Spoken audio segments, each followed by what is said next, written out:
Welcome back to another episode of Real Chums. We're talking about movies, feels like hanging out with friends. I'm your host, Marcel, and with me as always is my co-host, Danny. This week we continue to look at some of our favorite movies from a decade ago with X-Men Days of Future Past.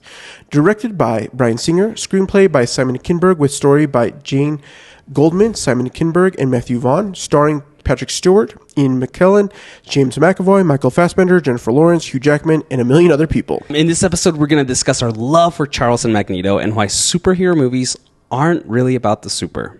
But before we roll that intro, be sure to subscribe wherever you get your podcast and turn on notifications so you never miss an episode. Join in on that conversation by following us on YouTube at Real Chums. Roll that intro.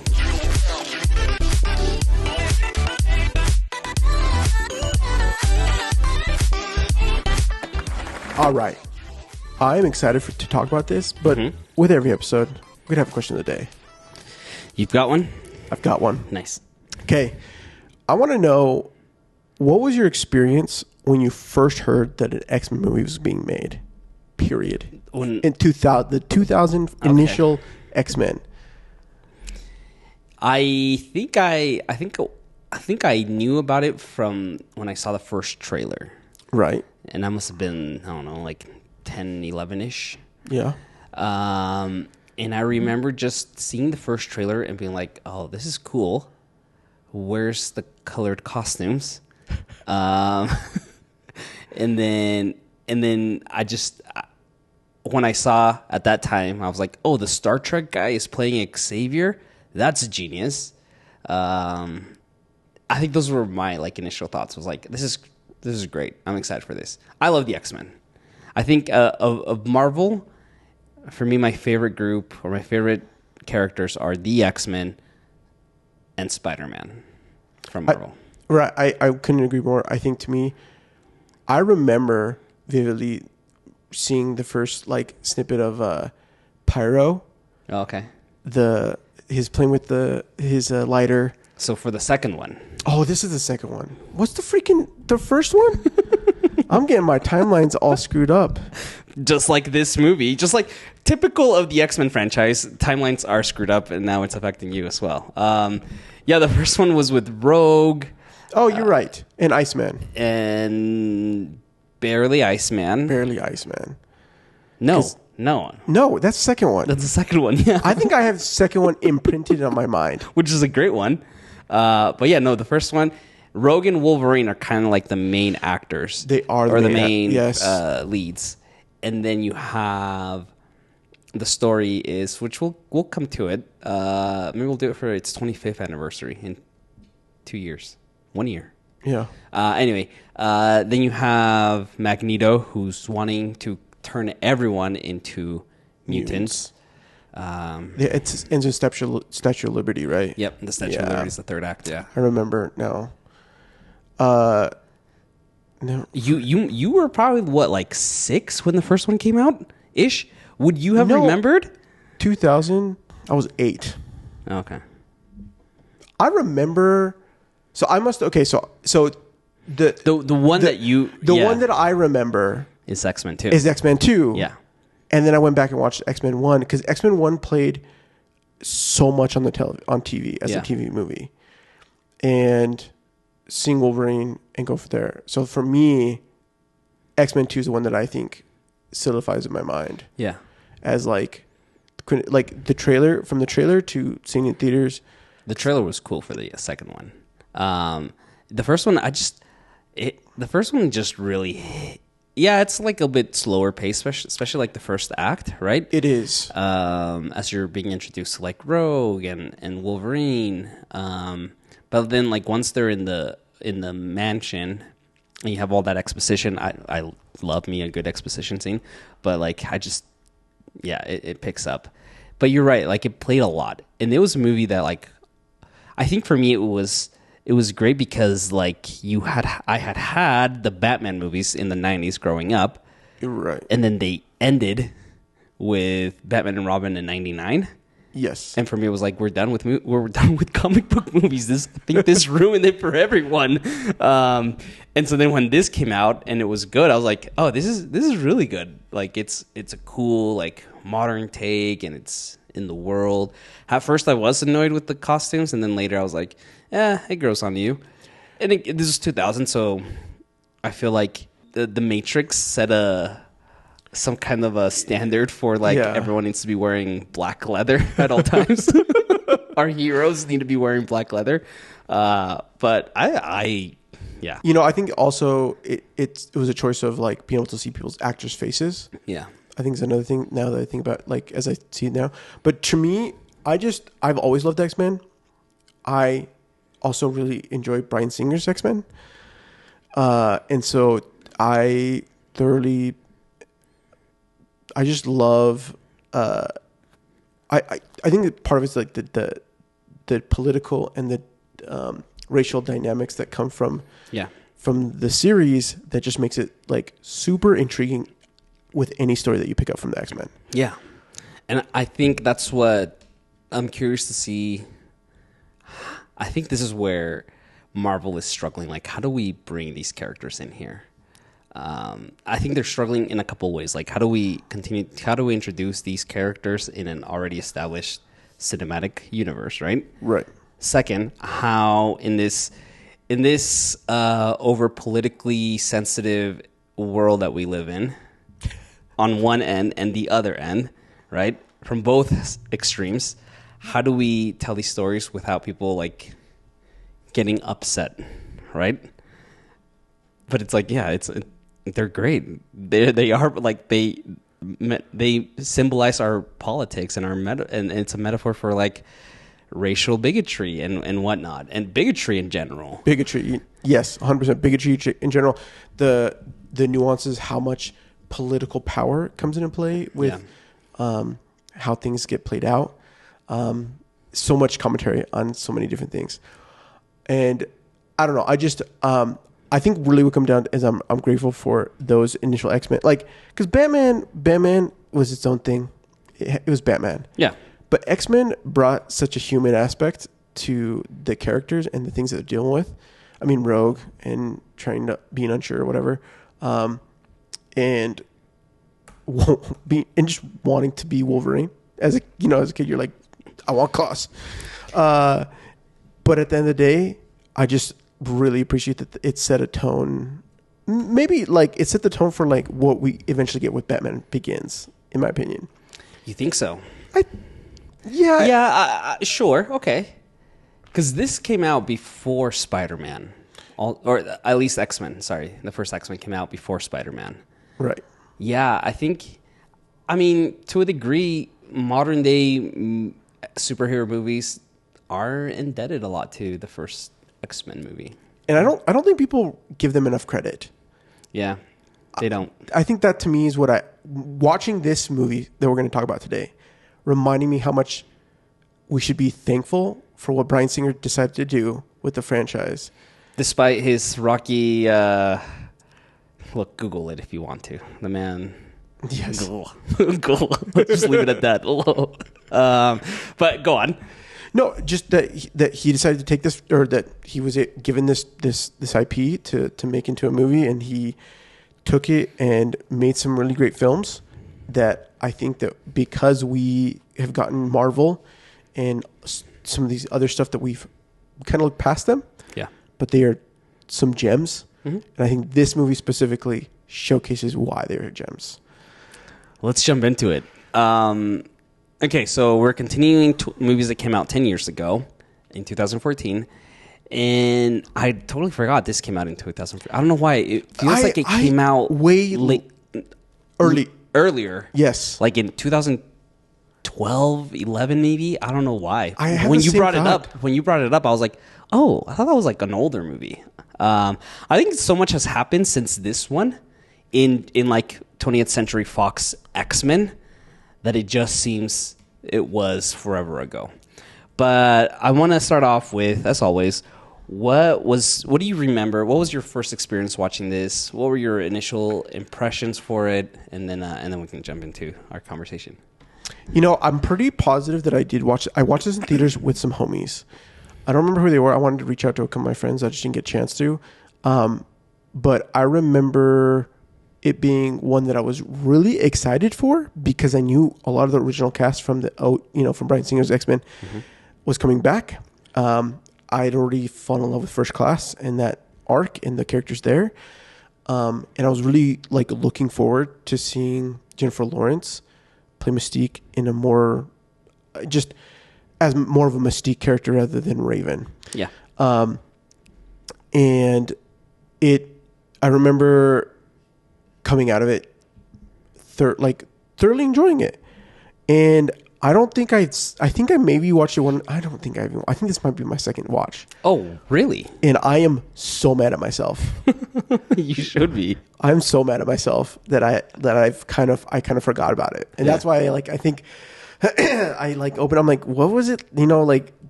This story, honestly, top notch. And I'm excited to talk about it with you because I think there's so much to unpack with this movie in the landscape of Marvel now and superhero movies in general. So that's kind of where I'm at. Okay. So I watched this in theaters as well. I went with my wife, who I don't think she had really seen any of the X-Men movies. So she was clueless to what was happening. But I remember just walking out and being like, this is really good. The hype at Comic-Con, like the year prior, of we're bringing the older X-Men with the younger X-Men. There was huge hype for that. There was huge hype for it. Bryan Singer's coming back again after X-Men 2. So there was like a lot of excitement for it. And when I watched it, it was kind of like, oh, okay, they're not really interacting the older group with the newer group. That's fine. Yeah. But I just loved it. I remember walking out, I'm just like, we've come back to really good X-Men movies. Because the Wolverine had to come out the year prior, which was great. James Mangold, shout out. And then in X-Men First Class was really good. Phenomenal movie. It's one of my favorite. But then we had Wolverine, the Origins, and X-Men 3, which were just horrible. So I was just like, okay, no, like we're moving forward. This is great. I'm excited. They teased the Apocalypse at the very end, post-credit scene. At the very end, right? yes. And so like it's like, oh, I'm pumped for the next one. But we won't talk about the other ones. We're not going to talk about Apocalypse or Dark Phoenix, even though they should have been better. But they should have been better. It's whatever. Maybe we'll do like a whole video or an episode on just the X-Men and like the whole production, the rocky road it's been through, and I think we're at now. It's warranted at least one episode of some kind for sure. But I love this movie. I've seen it several times. I've seen it maybe 4 times since it's come out 2 years ago, or maybe I think 2 years ago. Like I watched all of the newer ones, starting with First Class up until Dark Phoenix. And including the Wolverine ones, Logan. And so I love Days of Future Past. Have you seen, here's a question for you. Have you seen the director's cut, the Rogue cut for this? No. There's a whole storyline where they go find Rogue in the future. Oh. It's the X-Men Days of Future Past, the Rogue cut. And it's like another 20, 25, almost 30 minutes. It's that was supposed to be what was gonna come out, but it was way too long. And it was they go out looking for Rogue, who's been captured by the Sentinels in some base, so they have to go like break her out to come back and heal Kitty, who's been stabbed as she's helping what's his face, Wolverine. Yeah.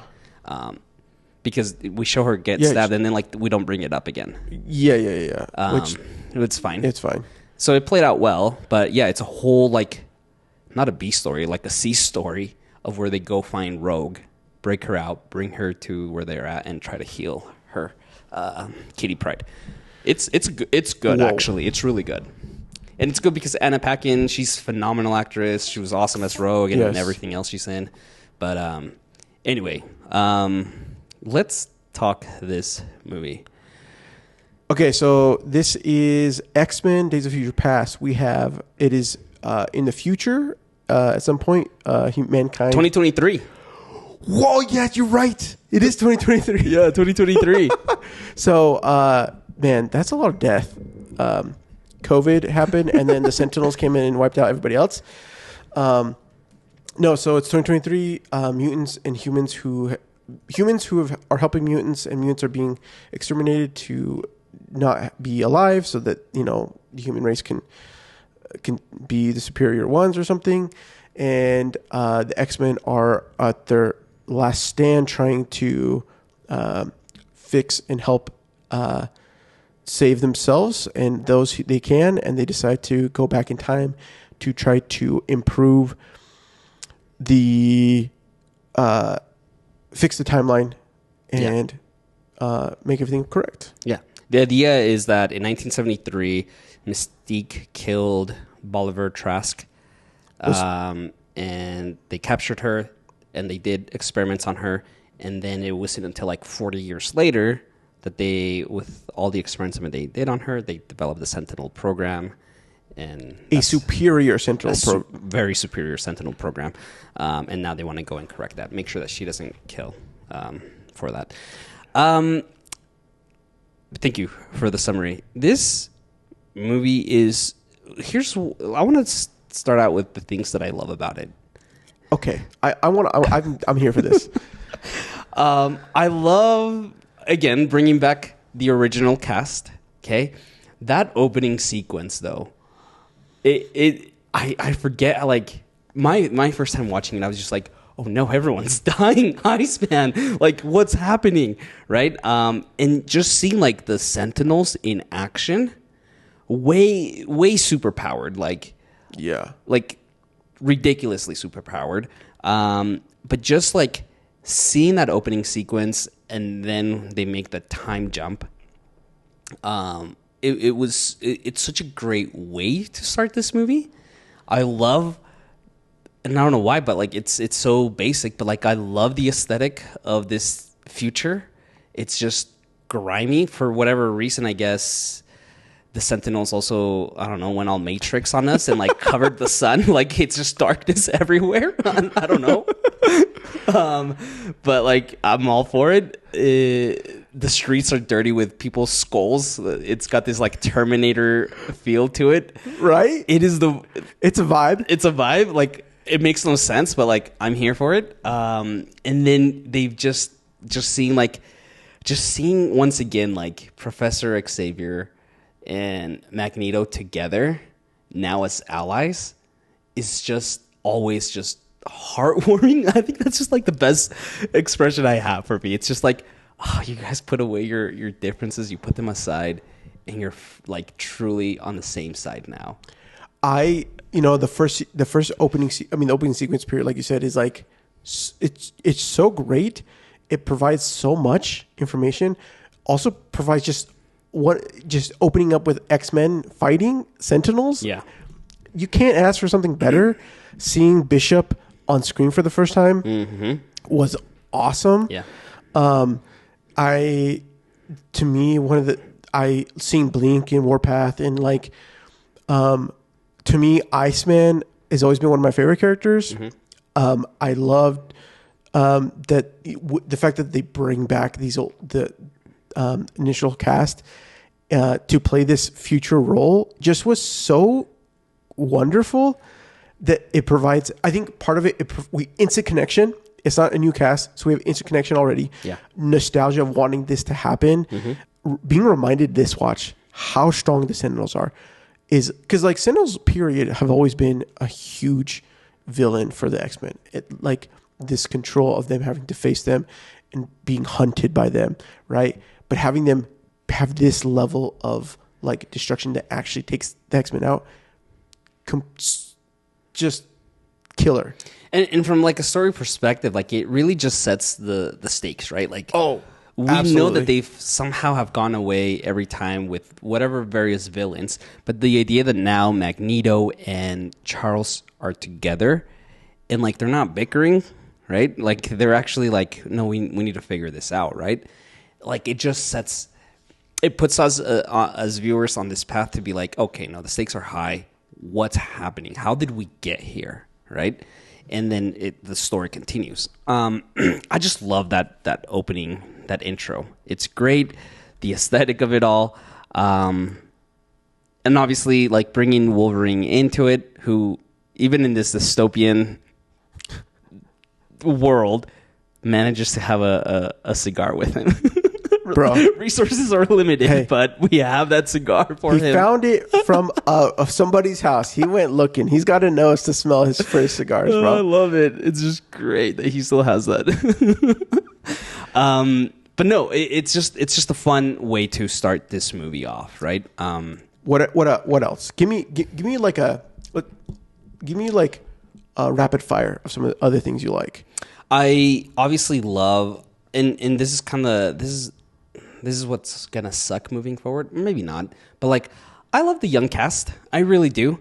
I think James McAvoy, Michael Fassbender. Oh, Michael Fassbender. They're just awesome. Jennifer Lawrence. It seems like this movie was rewritten to really highlight her success from Hunger Games. She had already won her Oscar, I think, after this. Or prior to this. So like this movie, Jennifer Lawrence was a very hot commodity at this time in the Facts. 2010s, right? And so like they made this movie about Mystique to capitalize on her popularity at the time. So like I just love the young cast. James McAvoy and Michael Fassbender are just it's amazing how they managed to capture this beautiful friendship, this brotherhood between Patrick Stewart and Ian McKellen in the first X-Men, and then they managed to do that again between James McAvoy and Michael Fassbender. Like I'm all for that bromance, dude. Bromance and like hatred, but deep love that they have for each other. I don't know if it's hate. I think it's a bromance, but it's the fact that the bromance of like conflict of like opposing opinions, that it is something that is so strong in their belief, yet they find each other as friends because of this thing they carry together and so much more. 100%. The other thing I love, and I think if I were to ever like be involved in a movie, direct anything, write anything, I would love to do like a time period, like a period piece. I love that we are in the 70s, 1973, just days after Vietnam coming to an end. Like, I just love a good, and you add that with like superheroes, like just perfect. I love this idea of taking, of having this time period, of this movie taking place during this time period. Just because of everything that comes with Vietnam. And you're having this social unrest in the 70s in America. And then you, on top of that, you add this additional quote unquote threat of mutants coming out and what that means. I love the line of you lost the war. Like, how's it going to feel losing 2 wars in your lifetime, right? Yeah. Like, just this idea of like having Vietnam as a backdrop, or the end of Vietnam as a backdrop, is just beautiful. Okay, I think I'm basically on the same page as you. I love the fact that a lot of the younger cast we have. Halle Berry reprises Storm. We've got Elliot Page coming back as for Kitty Pryde. Sean Ashmore for Bobby. We have Patrick Stewart, Professor Ian McKellen for Magneto. Phenomenal. Okay, I love the fact that they bring in the story of that, like you said, Vietnam. I think some of the best moments are during that time period, and like them incorporating what that would be like to be news crews and people at this time seeing this sort of experience just really amplifies the story and where they take it, which again just is phenomenal. I'm also so here for Peter Dinklage. Peter Dinklage, as Bolivar Trask. His portrayal of the scientist is just so phenomenal as a villain for this movie and the backdrop. I'm not. I know. I also really love Jennifer Lawrence in this. I think I wanted more from her. Really? Okay. Just not too much more. I just think there's maybe a little bit more of the moments that we get from her. There's like, I love her. I mean, it's not her, but the stunt of Mystique fighting and of all that is phenomenal. I love her portrayal, but I think some additional moments of her giving full insights of what some of the things she's doing, even though, because it is a story about her, we're on the other level of the X-Men trying to find her, which is great. But because of what she brings and the moments I do get her on screen, I want more of her.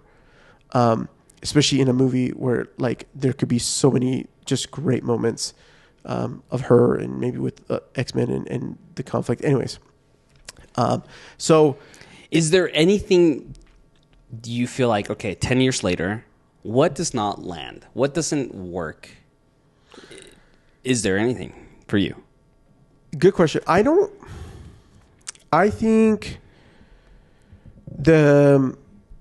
I would say some of the moments in the future, not having enough moments to like there. But even with that said, like every time they go back to the future from the past, it always feels good. Yeah. Maybe just maybe it. I want more of it. Just I would get that in the road cut. In feeling of like, oh, I get to spend some time with those characters a little bit more or whatever. Yeah. I'm trying to think if there's something else. I know there's plot holes in this movie, some quirky things. Yeah.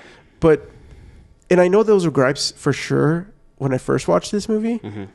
But 10 years later, I don't care. You know, I've just come... I think that I have beef with Sony Spider-Man, right? Like you have beef. You have a full barbecue of beef. And I think during, in the 2010s, I had just issues with what the timeline's not really connecting well with the X-Men. Everything was just whacked out. I think now I've just come to with peace with that. Like, I feel like every movie is its own timeline. Like, I think it's just, it doesn't make sense. I don't think they wanted it to make sense.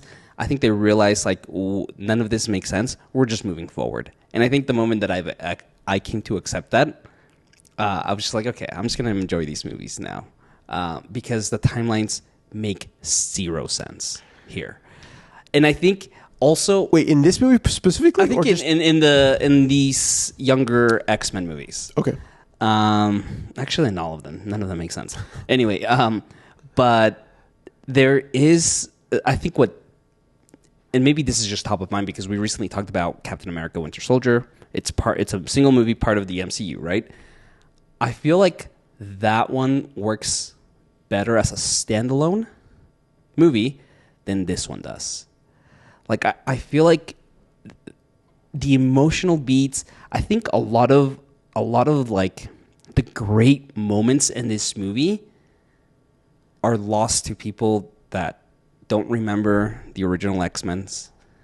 And again, those came out almost 24 or 5 years ago, right? Right. Like, I think a lot of, and I could be completely wrong. I'd be curious to know, like, if someone just watched this randomly, or maybe watch First Class and then this, but didn't have the context of the other stuff.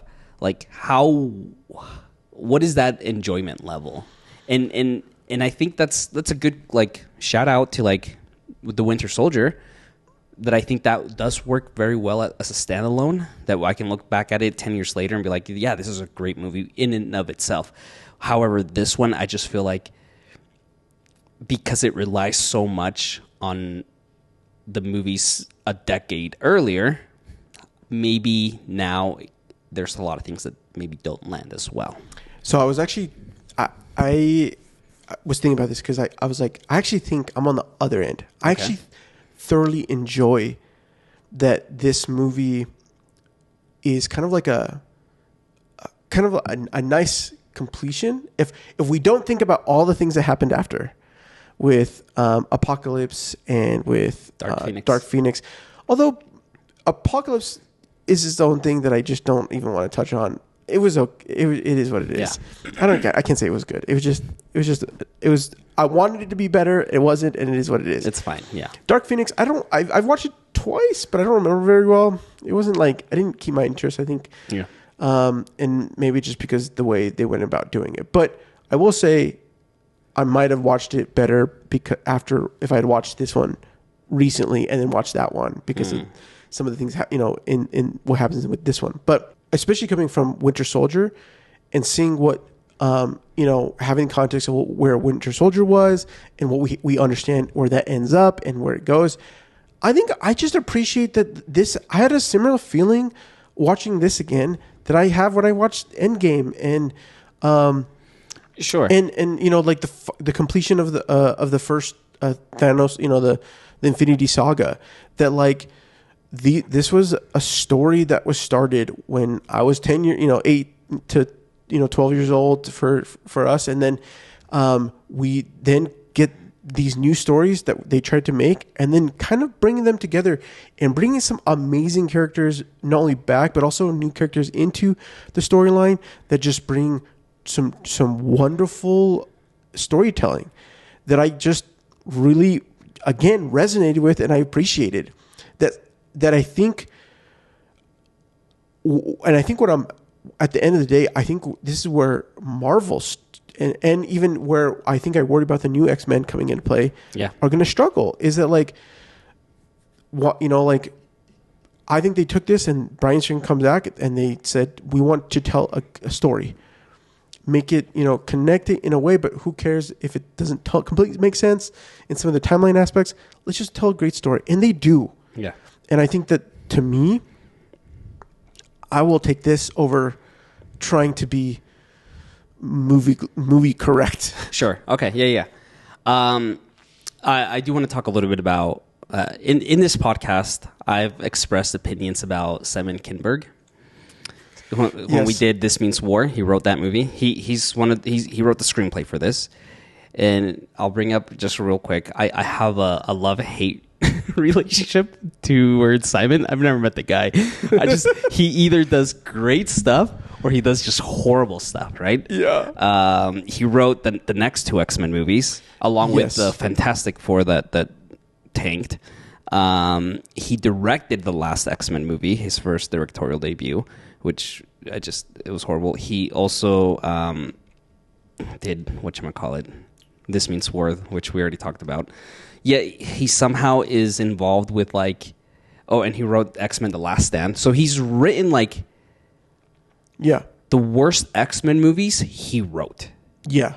Okay, but the one that was really a really good one, this one, he also he wrote the screenplay.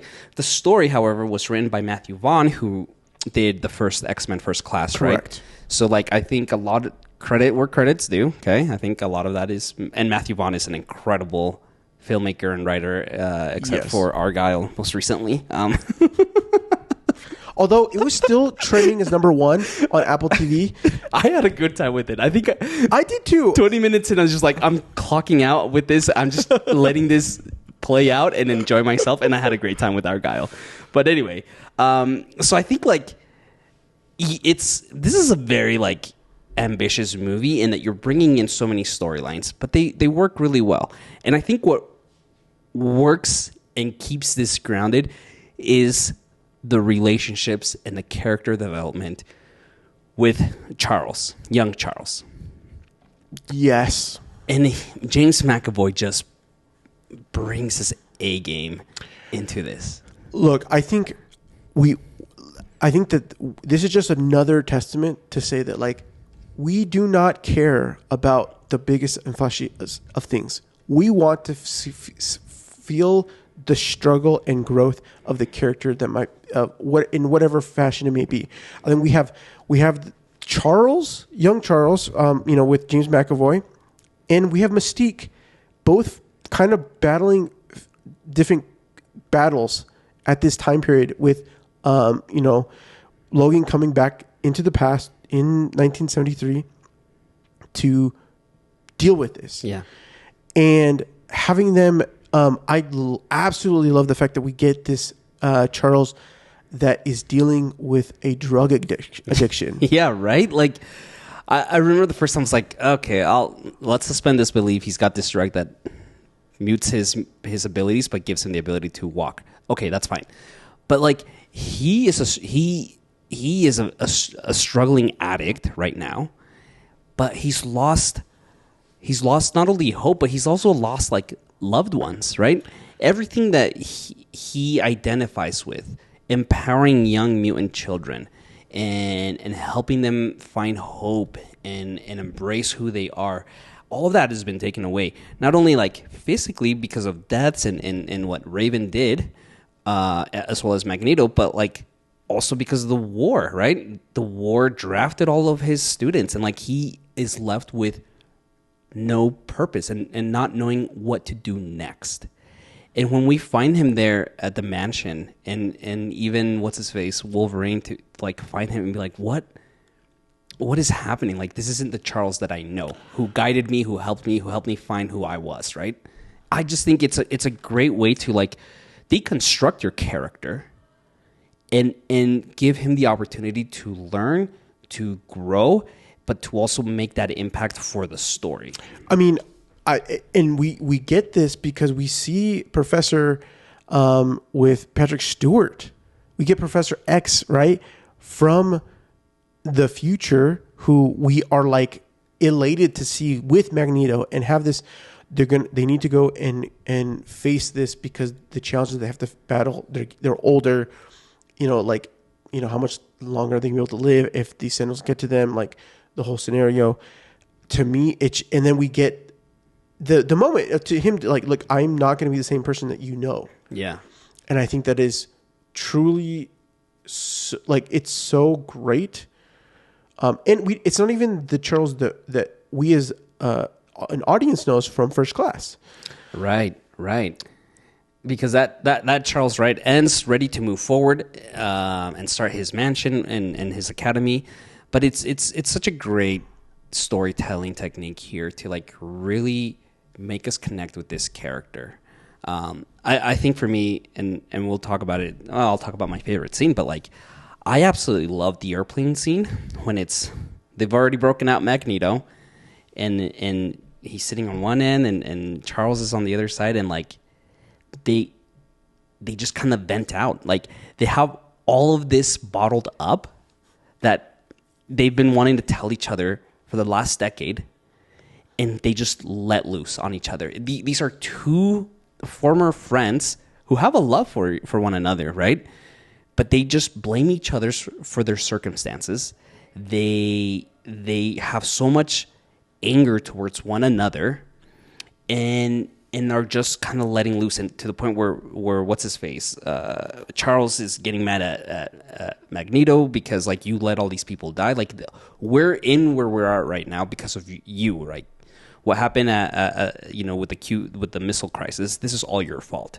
And then for Magneto to then turn around and just be like, no, I remember everyone's name, and he starts naming everyone that he's lost, and like I actually love that scene. It's such a powerful scene, and it's these moments of just raw emotion that I could care less that Magneto's like crumbling the airplane because he's mad, right? But like it's these emotional raw performances and moments that just for me make this movie continue to be a standout.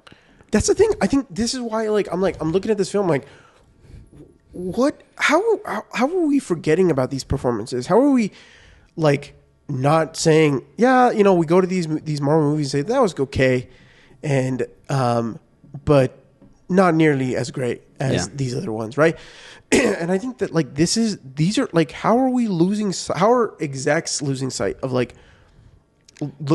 going back and looking at such great performance and understanding like what matters in a film. We want to feel the tension. I think to me some of the best moments throughout is when we have the juxtaposition between the past and the future, back and forth between what's happening there, what's happening in the past, and the struggle that has to play there of like what can happen if this does not go well. Mm-hmm. Like it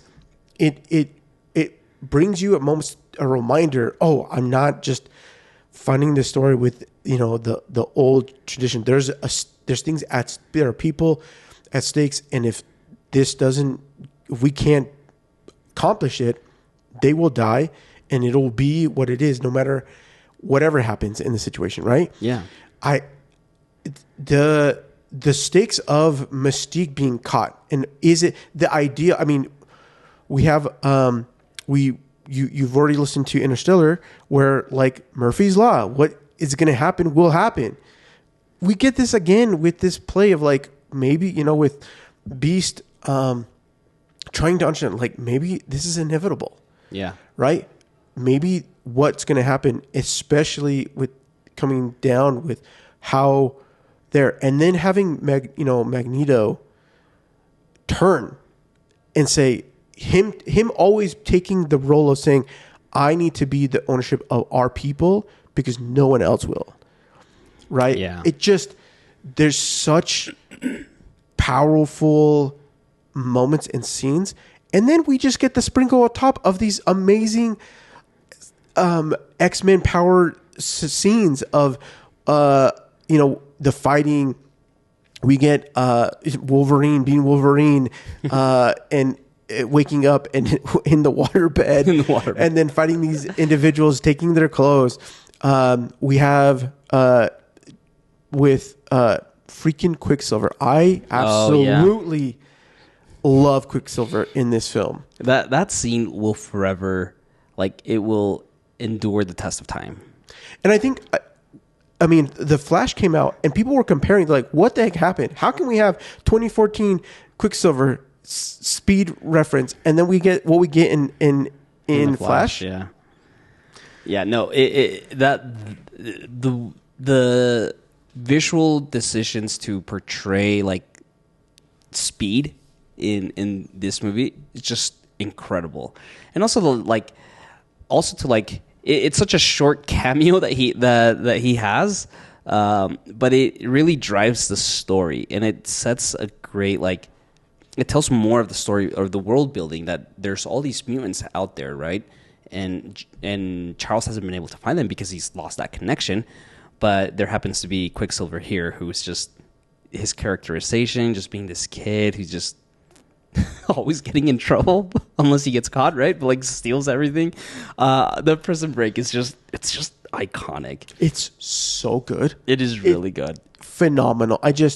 I'm like, again, I think this is one of those things where I'm like, how did this movie only came out 10 years ago? Like, this is how much in 10 years we've received that we just like don't even we don't even remember. Yeah. Like, so much. I mean, obviously we get, the end of the Infinity Saga, phenomenal storytelling. Mm-hmm. But at the end of the day, like, it's just awesome. You could easily just watch X-Men 1 or 2, watch First Class, and then you watch this one, or and call it good. And call it good.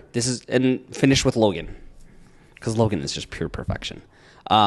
You're absolutely right. Like, if you want the consolidated X-Men saga from us, real chumps, that's what it is. X-Men 1, 2, First Class, Days of Future Past, and Logan. It's just, I love just the performances. And again, I can't talk enough about like just how great that these moments that allow us to feel there is so much happening, right? And you talked about this juxtaposition of what's happening in the past and the present, but then we're giving these moments to just kind of like sit with the characters, with their feelings, right? The airplane scene. Then you have the scene with old Magneto and Charles Xavier, where he gets stabbed, right? Magneto. And he's sitting there, and he just says, all those years wasted fighting each other. Right. To have a few minutes back. Ian McKellen, like, just, he is... You know what I love about that is that, like, we just see Magneto see the, like, not only him there, but we also then get like the old Magneto of him and the power that he holds. Yeah. And yet in this old, in the future, the thing that he regrets the most is the thing that, like, they had just finished Yeah. kind of doing, and yet he does it again. He switches because he feels this utter position to take responsibility of his race. Yeah. Yeah. There's these beautiful nuggets of dialogue, right? And allowing the story, the visual elements of it, and the fighting and the cool effects help push this. But it's really, for me, these moments of just raw emotion that continue to make me love this movie so much. Jennifer Lawrence and Fassbender in the phone booth. Yeah. Just killer. This is again, and then Jennifer Lawrence and Charles as he's trying to speak to her and trying to stop her from doing what she needs to do. Those moments, like again, this is where I wanted a little bit more of Rogue, just like of Mystique. I mean, in like slightly earlier, even though we see that she's angry and she understands that Trask is doing, experiment, and she's the only one that's doing something, trying to do something about it, right? Yeah. When we got Magneto locked up, she feels like she's got the mission to carry on, and she's going to do it her way, which I appreciate. I think Mystique's always been one of the characters that takes ownership and for for what she does, where instead of being and in some case we have X-Men being, you could some say that he's sheep, where on a Magneto side it's not like you've got like both parties on where with Charles and the X-Men and Magneto and the Brotherhood. Yeah. What they're doing is essentially the same, just on two different paths, and people who follow them. And Mystique saying, I'm going to do what I feel like is best. Mm-hmm. And having that be so wonderful, right? And I think this X-Men just has so many amazing stories because we have such huge conflicts. And it's not just about what's right and wrong, because at the end of the day, what's right and wrong is so hard. Mm-hmm. There's so like it's the gray areas, right? Yeah. That provides us. I mean, yes, because if you're going to look at it, that's where Trask is. Trask is saying, look, I think that one of the guys is Riker saying, man, you must really hate them. No, on the contrary, I actually admire them. Yeah. Right? And then yet he's the one trying to kill them, kill most of them, experiment on the others. But his whole idea is like, we have a common enemy for the first time in human history, right? And this is what's going to unite us. And we are at the dawn of like peace, of worldwide peace, because we have a common enemy. Even though we know the future is no peace. Yeah. Right? It's great, like the characterization. Last my favorite quote in this movie, right? When young Charles has that moment to connect with old Charles, right? That's what I wanted, right? When this movie was announced, just like, what interaction are they going to have, right? Facts. And it's simple. They're not even in the same room, or no, they are in the same room, okay? But it's just very simple of, just because someone stumbles and loses their way doesn't mean they are lost forever, right? And that at its core is who Charles is, right? He will forever defend his friend Eric Magneto, right? Because he's kind of stumbled, he's lost his way, but like it doesn't mean that he's gone. Like he will always try to defend him. Maybe not necessarily like defend him, but always like want to save him, because even though they're the same, they're two different sides of the same coin. He believes that Magneto, he's good and that he can always pull him back somehow. And that's that beautiful dynamic between Charles and Magneto. I hope moving forward in the next generation of X-Men movies, we continue to have that, because that's really what grounds these stories for me. Let's step away from like Wolverine. Like I'm ready to be done. Well, it's not done yet. We have Wolverine, Deadpool Wolverine. But like I hope that our protagonists moving forward, our lead characters are like, it's just like what we did with the First Class. It's Charles Xavier, right? And what he stands for and what he's willing to fight for. I think why Winter Soldier is so good is because Steve is also fighting for trying to fight for somebody who should be redeemed, right? His friend Bucky, who has turned to the Winter Soldier, he's trying to redeem. He's trying to like connect with him. He doesn't find the redemption, Yeah. or he doesn't find to help him. So that's an open loop. This open opportunity. Now they closed the story and it's beautiful. It's super rewarding. But I think that, like you said, like having this tug and pull between two characters, really, it's a wonderful way to continue to carry the story in hopes that they make amends at some point. Yeah. And I think that it's wonderful. It's beautiful that what we get in this film. So your favorite scene is the airplane. I do. I love that scene. I love just you can cut the tension with the knife there, right? Like you just feel it there.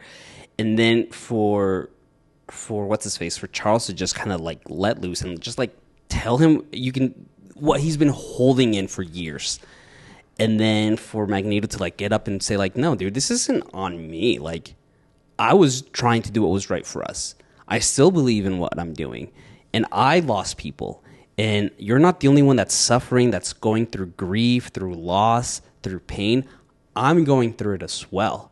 And it's just so raw. It's those moments of dialogue between Charles and Magneto that continue to make, for me, the X-Men very relevant in how they want to go about ending bigotry. But yeah, I love it, and obviously you have like the backdrop of being in an airplane, in a metal airplane, and like Wolverine being like, "Oh shoot, we're gonna die here." It's just great. That's my favorite scene. I think my favorite scene is actually connected is the payoff of Magneto turning on what the game plan is for him trying to kill Mystique, yeah. That whole scene, the tension. I mean, the fact that Trask, she's there to try to get Trask. It's the moment that they're trying to stop.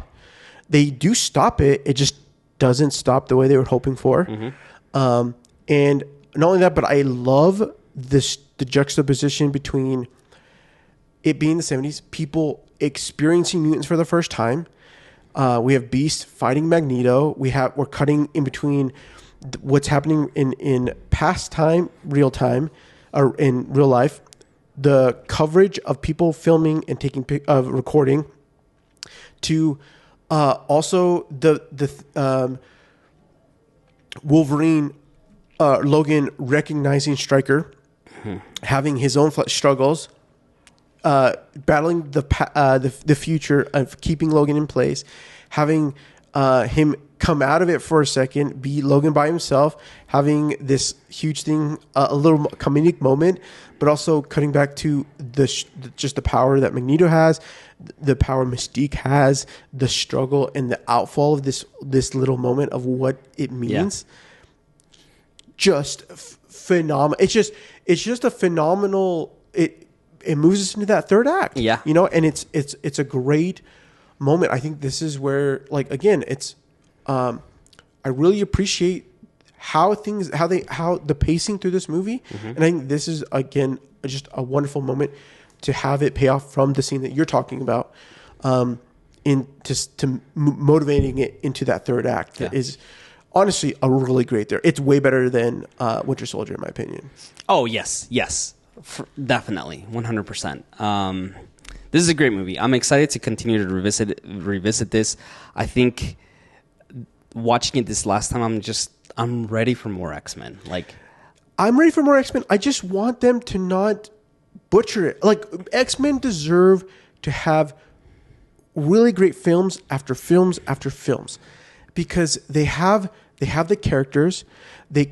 You introduce a couple stories with the same cast, bring in a new cast to highlight some other characters, then loop them back with the other cast. Like, this is a franchise that you could easily not commit the people to be in such a long haul that like there's so much that they can provide and tell stories with. Like, Who don't give us more versions of like Logan, where we get to have characters that like live in one world, and then you maybe bring them back for as another cameo for another film. Like, tell individual stories of mutants or of a select group. Like, there's so much.